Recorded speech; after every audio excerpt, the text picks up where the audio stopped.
ازيكم يا حلوين؟ عاملين ايه؟ يا رب تكونوا بخير. النهارده جاي لكم فيديو جديد، يا رب يعجبكم. النهارده هنعمل فيديو قصير كده بس جميل جدا جدا، وهتاخدوا منه باور وطاقه، وكمان هتاخدوا منه افكار للاكل وحاجات حلوه. تابعوا معايا الفيديو للنهايه وكل تكافيه ان شاء الله هتعجبكم. بس لو انت اول مره بتشوفيني اتمنى تشتركي في القناه وتفعلي الجرس عشان يوصلك كل جديد مني. بصوا بقى يا حلوين، انا قلت اول حاجه اعملها افطر. عملت كوبايتين لبن كده ليا انا وبنتي. فطرنا مع بعض اليوم دوت، كنت مغيباهم من المدرسه بصراحه. فقالت لي عايزين نشرب شاي بلبن وناكل سندوتشات جبنه، فعملت وفطرت انا وهي. الوقت ده كان تقريبا على الساعه 12 الظهر كده. فطرت انا وهي، عملت الشاي بلبن. بصوا بقى، هو الشاي فتلة، فانا بحس ان الشاي الفتلة بصراحة بيخرج جامد، فعملت الكوبايتين اتنين فتلة واحدة علشان تدينا طعم بس الشاي، لكن ما يبقاش فيه شاي، يعني طعم شاي تقيل وكده. بس عملت الشاي بلبن وعملت سندوتشات الجبنة وفطرت انا وهي. وقلت بقى اعمل لهم اكل حلو النهارده. وقلت اصورها معاكم وكده، تاخدوا فكرة واوريكم روتين يومي عامل ازاي. بس اخدت السندوتشات والشاي بلبن وفطرنا، وبعد ما فطرنا بقى دخلت على المطبخ.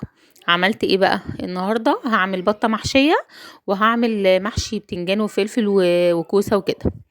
عملت ايه او انا بعمل ايه دلوقتي؟ انا كنت بخرط بصله علشان خاطر هعمل الفريك اللي بحشي بيه البطه.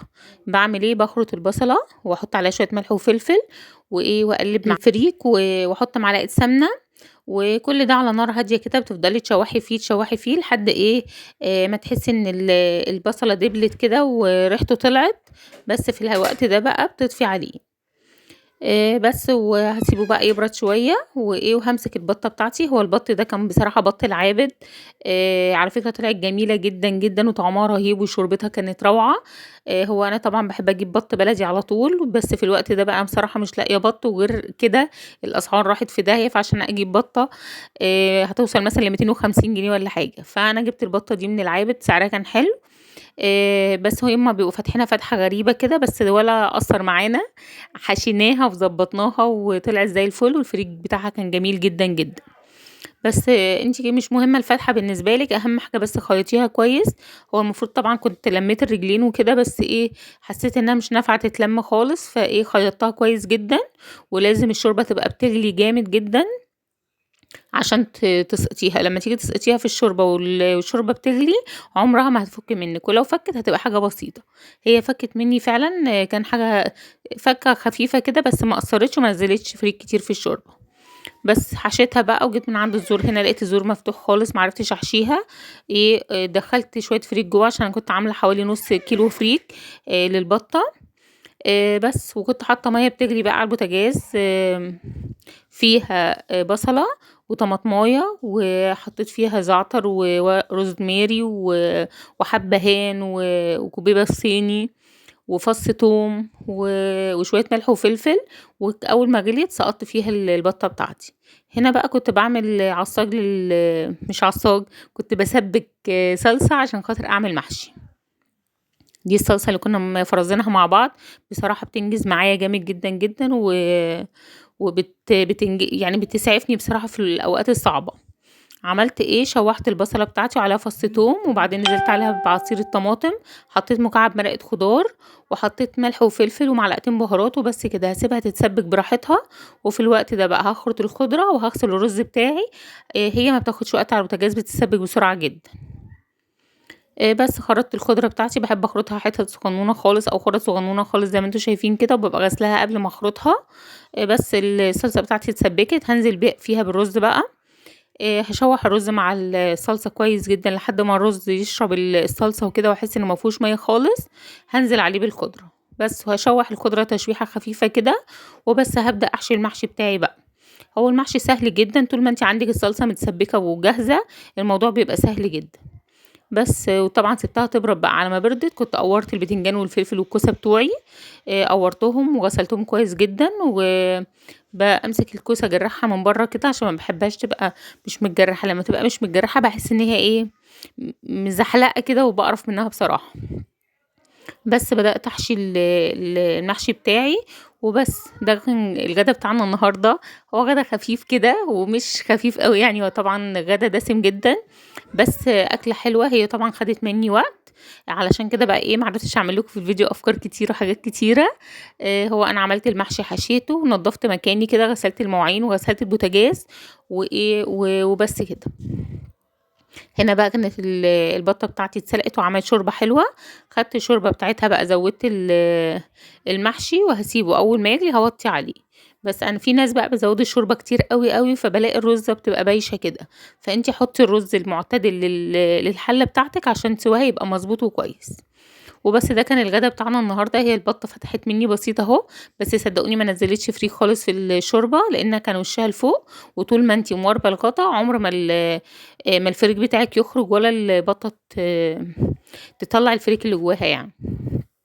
بس انت لما تيجي تحطيها على النار، حطيها واربي الغطا طول ما هي بتستوي، واول ما تغلي معاكي هدي النار عشان خاطر ايه ما تتفتحش، او الحاجه اللي جواها، الحشو اللي جواها يطلع وكده. بس انا عموما بحب اسوي اللحوم واي حاجه، يعني اي لحوم بسويها على نار هاديه.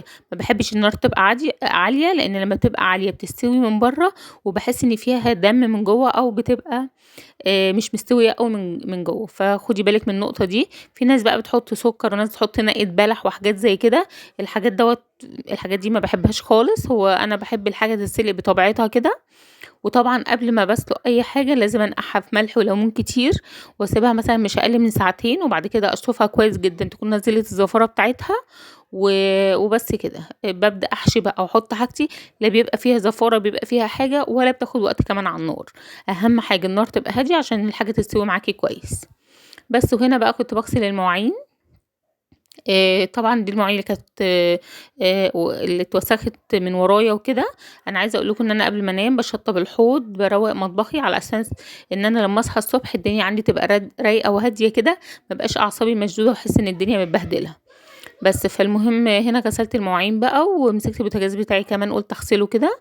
بُصّوا بقى أنا في عادة يعني ادعوا لي إنها إنها يعني إيه أبطّلها. العادة دي إيه، إن أنا كل أمّا باغلي لبن لازم يفور مني على البوتاجاز، لازم. حتى لو واقفة قدّامه في وقت ما بييجي يفور كده، باحس إن أنا سرحت، فبالاقي اللبن فار مني. بس فلازم البوتاجاز ورا كل كيلو لبن يتغلي لازم أغسل البوتاجاز. فادعوا لي بقى إن العادة دي ربنا يشيلها عني، عشان هي عادة سيئة جدًا وأنا تعبت منها بصراحة. بس هنا بقى غسلت البوتاجاز ونضفته كده ولمعته مكان طبعًا الأكل، ومكان فوران اللبن وبس كده. خلّصت بقى وقعدت وارتحت بقى وإيه، وآخر النهار كده خالص لقيته بيقولوا عايزين نعمل حاجة حلوة. أنا بصراحة ما كنتش هاصوّر، أنا كنت هاعمل على طول. عملت إيه، عملت كيكة قدرة قادر. طبعًا أنتم شايفين أنا دخلت في الكيكة على طول.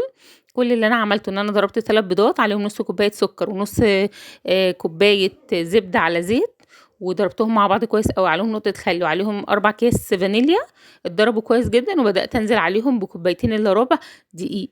كوباية إلا ربع دقيق، والكوباية التانية حطيت الربع دقيق والربع كاكاو، وكيس محسن كيك ورشة ملح. بس ومسكتهم بقى ضربت بالمضرب كده لحد ما امتزجوا مع بعض جامد، وركنتهم على جنب. وجبت الصينية بتاعتي حطيت فيها حوالي نص كوباية سكر، وحطيتها على النار، سبتها تتكرمل لحد ما بقت لونها لون الكراميل كده. واول ما بقت باللون الحلو ده طفيت عليها النار وسبتها تبرد. وجيت هنا بقى جبت 5 بيضات. هنعمل بقى الكراميل، الكريم كراميل. ال5 بيضات هاضرب فيهم جامد جدًا لحد ما يهيشوا. طبعًا ال5 بيضات حطيت عليهم 4 أكياس فانيليا. بس وهاضربهم كويس جدًا لحد ما يفوروا معايا وياخدوا اللون، يعني يهيشوا كده في الطبق. وبعد كده هانزل عليهم بكوباية سكر. وهاستمر في الضرب برضه لحد ما لونهم يفتح خالص. واول ما لونهم يفتح، انا بقى كنت ايه غاليه كيلو لبن وسايباه يهدى شويه. هفضل احط لحد ايه ما احس ان هو اداني القوام اللي انا عايزاه. لو البوله اكبر كنت حطيت لبن اكتر. انا حطيت حوالي كيلو الا ربع لبن. بس فاروا بالشكل دوت وادونا الشكل ده. وبس كده هجيب الصينيه بتاعتي بقى اللي فيها الكراميل، واحط عليها اللبن المضروب بالبيض والفانيليا وسكر.